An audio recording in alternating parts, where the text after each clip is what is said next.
There are lots of people who have a gripe with God, people who complain about what He does or what He does not do. And maybe you're one of them, I don't know. You're not happy with God's actions in the world or in your life for that matter. Few people who are upset with God, however, will try and take Him to court. But it has happened.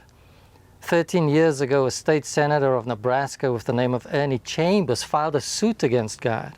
He was seeking a permanent injunction against what he called God's harmful activities.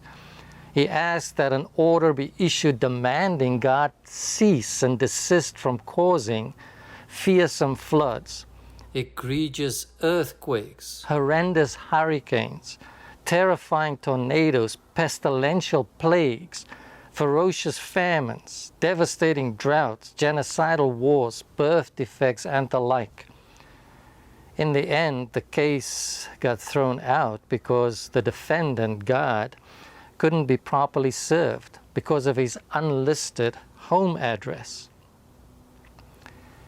In a sense, David is putting God on the stand here in Psalm 13. It's a classic case of a human plaintiff looking for justice from a divine defendant. It's as if David is calling God to the witness stand and is accusing Him of abandonment, disaffection, and apathy. He says, "How long, O Lord, will you forget me forever? How long will you hide your face from me?"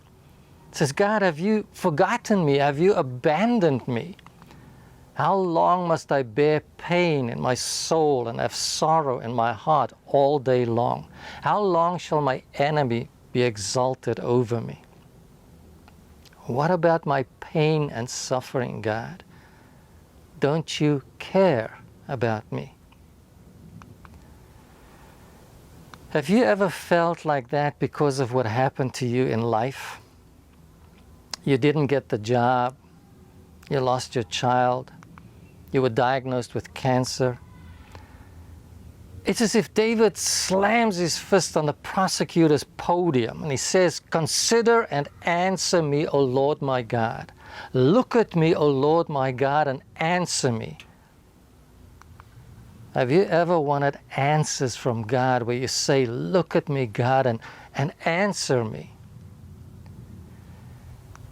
What we see is that God does not respond with a lengthy explanation about why a good God permits the manifestation of evil and why floods and earthquakes and pandemics and wars and such are part of our existence on this side of eternity.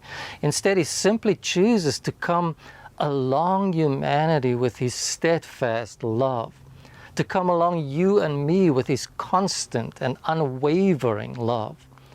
That's how He takes on our suffering. That's how He redeems it with His steadfast love and presence in our lives. And when David remembers the evidence of God's steadfast love in his life, he drops his case. He turns his tirade into a song of praise and says, "But I trust in your unfailing love. I will rejoice because you've rescued me. I will sing to the Lord because He is good to me." So when you or anyone else want to put God on the stand, think about this. The best evidence in God's defense is Jesus Christ. You see, God has not dealt with human evil and sufferings in some abstract way. He took the extraordinary step of becoming human instead. And so if you want to know where God is in the midst of our suffering, let me simply point you to the cross. That right there is God's definitive statement of steadfast love for you and me. So here's this week's Make a Move, doing something about the Word, putting it into practice. Think back on your life and identify the times when God's steadfast love was evident in your life. when His Word comforted you in a time of pain and suffering, when His Spirit gave you peace, when you received help and encouragement from God's people, times in your life when God rescued you.